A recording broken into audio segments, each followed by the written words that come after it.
Hello and welcome to Newsroom. I'm your host Chris with the CHRILLCAST, and today we're going to finally answer a community question that you all answered appropriately. Something like that. Anyways, comment down below your thoughts on this video. Remember, what is love? Love is commenting, liking, and subscribing this video. Okay, based on this video. Alright gamers, what's the next Newsroom topic going to be? I bought an NES in 2022, if I could speak appropriately. Why? 31% you picked that. Second place, we had Persona 25 Rumors, which we covered yesterday. Soul Hackers did not come to the Switch, also tied for second place. Is an Xbox Series XS worth buying in 2022 at 15%? And in last place, something Halo Infinite. Guess you guys don't care about that right now. Alright, so just a recap here. The Nintendo Entertainment System, the NES, is an 8-bit third generation home video game console produced by Nintendo.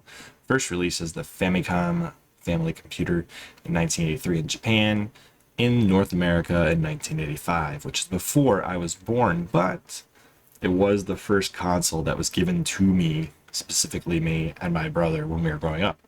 So I do have a lot of nostalgia for this system. And there is a lot to be said for a controller that only has 2 buttons and a D-pad. It's pretty amazing.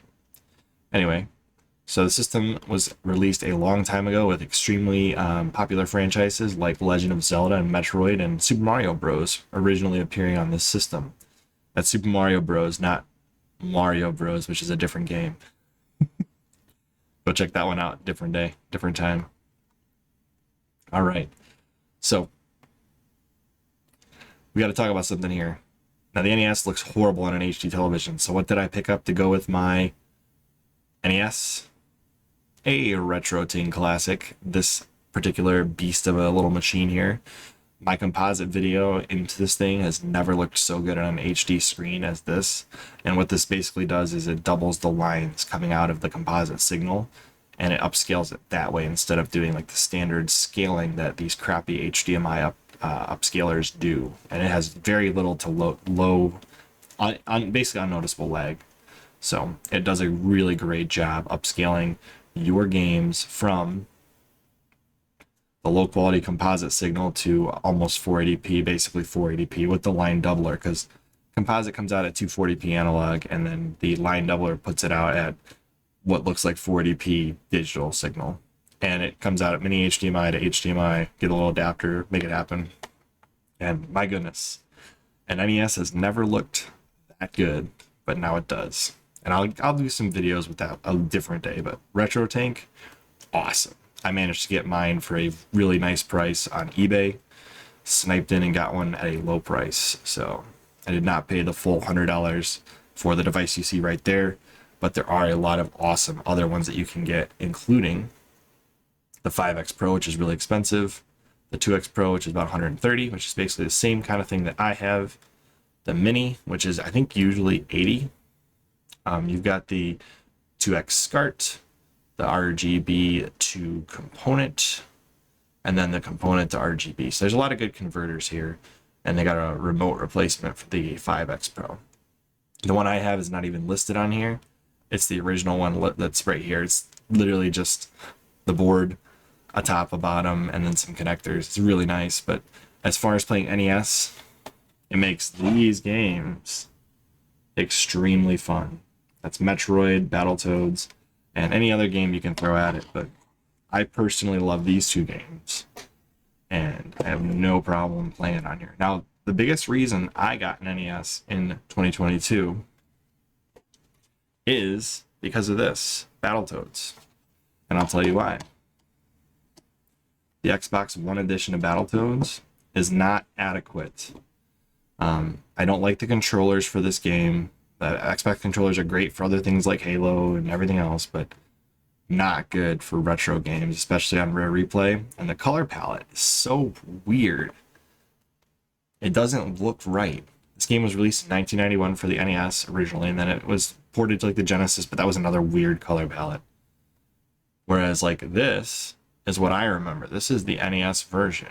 This is what it looked like when I played it for the first time. And this is how I want it to look like every time I play it. And it looks about this good with my Retro Tank, I'll be honest with you. That thing really upscales well. on an HD television. And the colors look good too, so I don't have any complaints. But this is how I remember Battletoads, and this is how I want to play Battletoads. So I got an NES for that reason, and then on top of that, although we have a really, really well done port via emulation on the Switch, on the Wii U, on the 3DS, even a weird one that was ported to the GBA a long time ago on the NES Classic series, nothing really beats playing this game on the original hardware with the original controller. And I think that's really where all my nostalgia comes from, is these games were built for the NES. And playing it on the Switch was fun, but they have save states. That's a nice little safety net for me. It's not how this game was originally meant to be played. The game is meant to be a tough as nails experience, played with no save states, with a password system.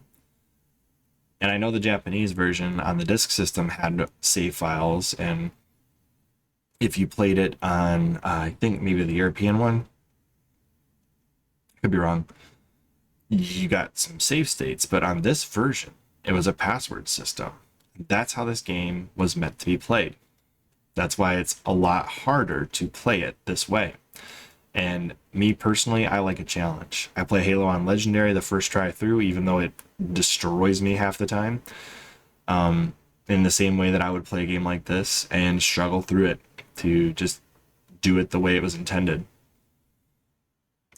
instead of doing it the way I did it in this Let's Play. Although you guys would probably get bored watching me do that, so I won't do that on stream unless you guys want me to. But really what I want to know is, what other games besides Battletoads and Metroid should I be buying? Make sure you guys leave me a suggestion down below. Really appreciate you guys doing that. And if you guys have another upscaler or option that you use to enjoy your NES on the big screen, like say the NES or the HD NES mod, or high def NES mod, or the NES RGB, then tell me about that. I'm curious what your experience has been, or if you got the retro AVS, or if you have the analog NT Mini. Tell me what you think. You guys like those? I personally would get one of those, but they are insanely expensive right now, so I'm not touching that. Not for a while. Anyways, that's all I've got. NES in 2022. Controllers feel awesome. If you clean, you got to clean them a little bit, but they feel awesome. System works great.